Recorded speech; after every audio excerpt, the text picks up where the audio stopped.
All right, we're about to have a race of Jamie's mini cars. Jamie's fleet. This is Jamie's fleet of mini cars.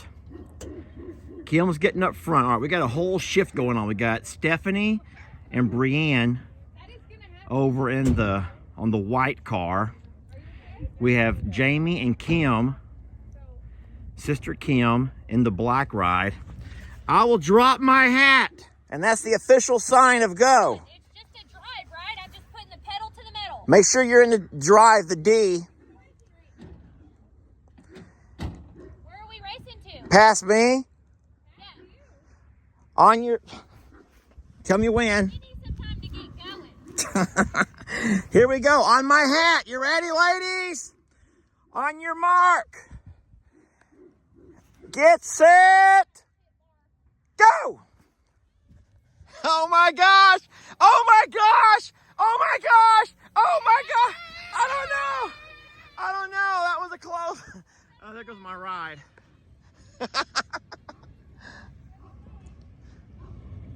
Shit, Joanne. About to run over everybody. Joanne's mad. Joanne's mad that we're driving in her field. That's Joanne being mean. That's Joanne being mean.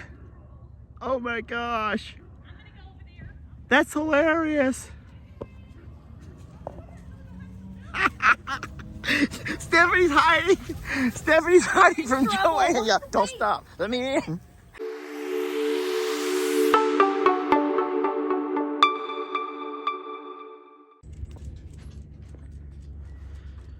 I think the peafowl are beautiful.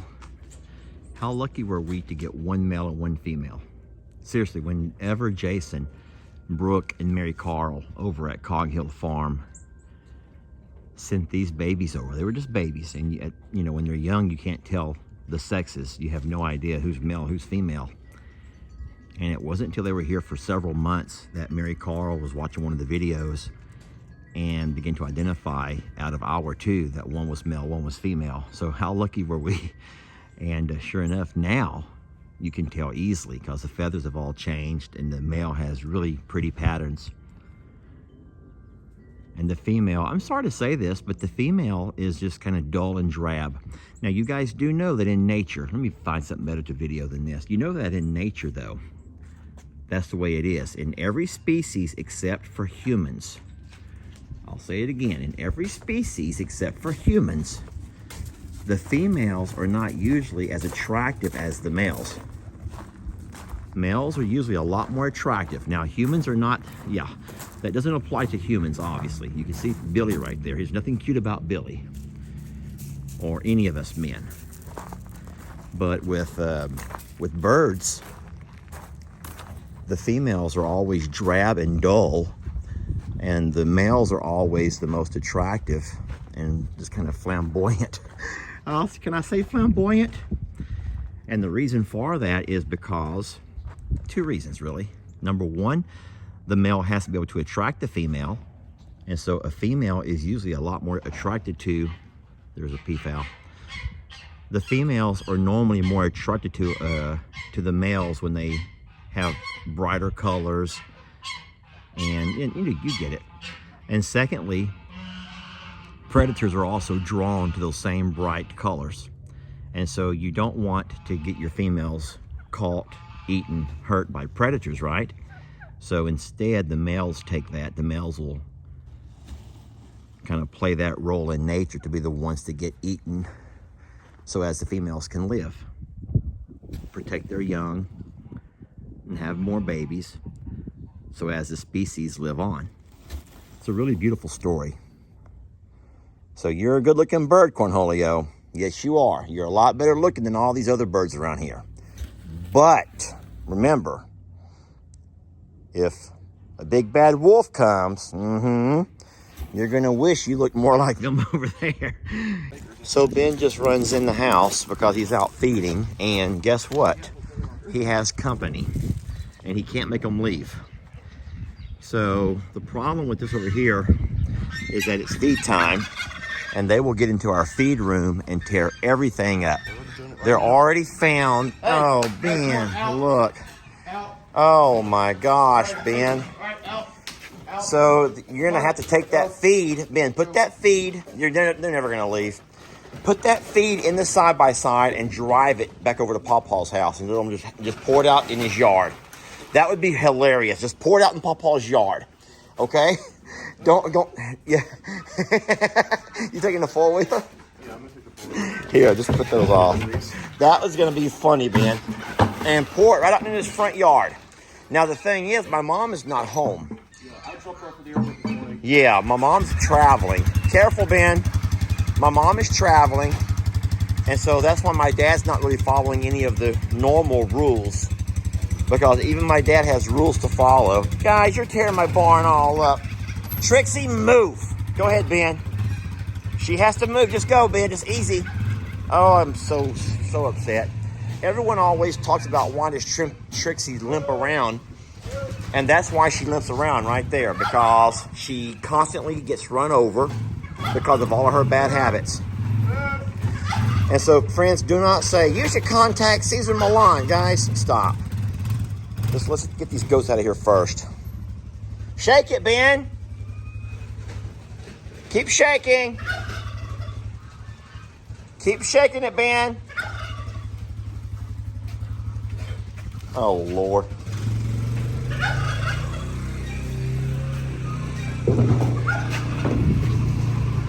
I'm not going to feed you. Ben has feed. If you want it, go with Ben. Oh, yeah. Let them see it, Ben. Let them see it.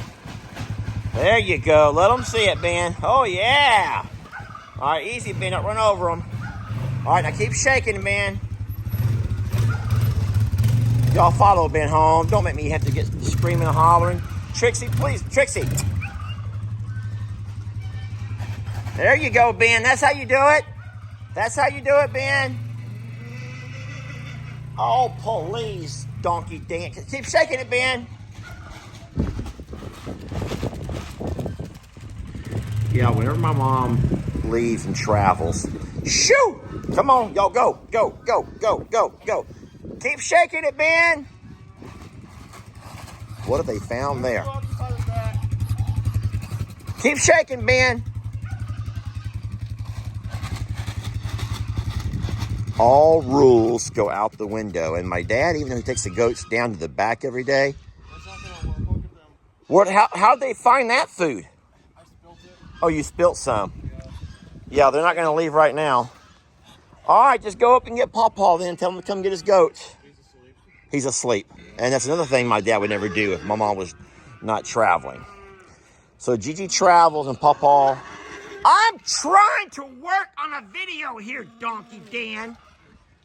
And Back in August, PawPaw's is a very big homebody. say that again. So the other thing about PawPaw's plight, so PawPaw's parents were big homebodies too. Yes. And so PawPaw, grew up here his whole life, never Yeah. left Liberty County. Yeah. And then 1964, he joins the Marines, and he shipped 6,000 miles away to Vietnam Yeah. and to Okinawa, Hong Kong. Ben, if you don't shake the feet, they're all going to go back to the barn again. Then we're never going to get them. I know you want to tell that story, and I can't wait to hear it, but you've got to get these goats out of here. All right, hey, come on. What would you do if I were not here, Ben? That's what I want to find out. What would you do if I were not here? Hey. Oh, I wouldn't do that. I'm gonna make a trail like the chickens. Oh, a trail all the way to G's house. I guess. So I'm just going to walk around and talk. Hey. There's Al Davis. Look how good Al's doing. Corny and your friends are hanging out. Hi, Al. Hi, buddy. I'm going to feed you. Yes, I am. Yes, I am. Everyone's freaking out. They don't know why all these goats are here. And they're so afraid that goats are going to get fed, and they're not. That's not going to happen. You're all going to get fed. Me and Ben are about to get started. Trudy, we're about to get started. And I'm going to give you some oatmeal. Yes, I will. And look who has a giant goose egg. Oh, we're never going to have any baby geese around here, y'all. We'll never have baby geese as long as they keep laying eggs where these pigs can get to them. I'm going to feed all of you. Yes, I am. Yes, I am. I promise. Even though I wanted to let Ben have a little bit of space, I also can't wait to see what's going on over here. I can't stand not knowing what's happening inside of my feed room. But, you guys do know that Ben helps me with feed up, and he does all the barn cleanup. So this is something he's gonna have to talk about with PawPaw. Hey, take the blower, blow at them. That'll be a great idea, Ben. Never thought about that. Not in their eyes. There you go, Benjamin. That's how you do it, buddy. Now blow them all the way back to Mom and Dad's house. Wait, you got something behind you over there. Come on. Come on. Yeah. Oh, gosh. I thought Corny was going to get in there for a minute.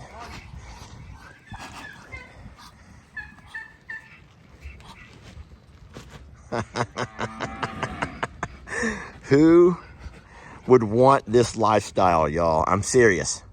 You got Trixie, who with all of her bad habits, who I cannot break. Please do not. Please. Nope, that's all. Please do not spin your comment telling me how bad Trixie is. We already know that, okay? And we just try not to focus on it. We try not to focus on it. Jolene, I'm coming! You got everyone else screaming and hollering because they want to eat. My dad has forgotten all rules now that my mom is traveling and he's home alone. He feels like he's in charge of the house again. And every man knows that they're not in charge as long as the... Oh, boy. We've had goats make their way into our feed room. Luckily, there's nothing really... Jolene, can you please give me about a minute to finish my video? And then I'll come serve you, princess. Sheesh. Don't you start now, Mr. Davis. Okay, friends. To be continued. Can I just say that? To be continued. I'll just say that. Just to be continued. Look how great that kitty cat's doing now. Goes way out there to use the restroom. That's awesome. All right. Waylon, don't you start now. I come to tell you a story about a man, humble as his way. He'd lend you a helping hand, who took the time to teach kids. That was his profession. Plus drove the school bus when they completed all their lessons. Single father or two, plus a coach could be a lot to juggle. But not when you're working with that I'm a survivor muscle. He took pride in the few animals he raised. Hobby farming by night seems to balance out his days. And he always knew that his best days were yet to come. But didn't know first he had to make it through a storm. Everybody's evacuating, leaving in a hurry. There's trouble on the way, they name it Hurricane Harvey. When you have little resources, not a whole lot of money, it's hard to lock away and secure all of your belongings. So this man and his two boys packed and evacuated, waited for the storm to pass, and it was hard to have patience. Cause there were all sorts of rumors that spoke on how you needed a boat for the roads that we drove on, and animals are floating by, helpless and afraid. The storm was cataclysmic, left the town in a rage. The roads finally opened, and it was time to go see the damage that was done. He was kind of scared to proceed, but started down his driveway, water just above both feet. Pull out his phone to capture. Moments later, guess what he seen? It was his little black pig named Patty, dashing his way like a lost child who found daddy. Emotions running high, he didn't know what to do except cry tears of joy, and he ran toward her too. The little goat Meg was like the engine that could, because she never gave up, and the horses, they were good. See, the house was a wreck, but all that could be fixed. It really hurt to see some got caught up in the fence, lost their life. In that moment, he was taken out his element, and dead God came and gave him gifts that was heaven sent. Admired how he tended to the animals and land, because that was the initial plan when he made man. And so he was placed on a whole new surface, the same old land, but a whole new purpose. And 3 months later, he was blessed with a wife, real front and center, watching him rebuild his whole life. So remember this story when you think you have nothing. I'm a survivor sanctuary. We're all survivors of something.